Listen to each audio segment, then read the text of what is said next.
Good morning mga idol. Magandang tanghali sa inyo lahat mga boss. Ito, napaklas ko na yung evaporator ng aircon ng L3.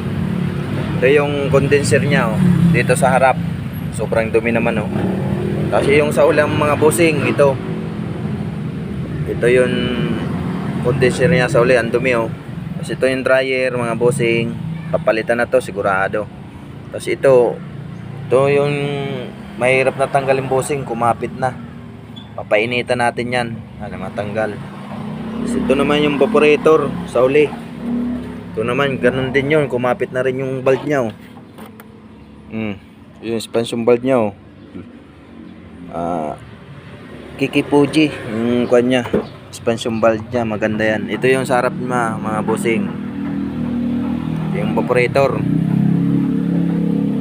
Nagbili pa ng compressor na surplus mga bossing. Walang compressor to, walang bracket. Pinapahanap yung original na condenser at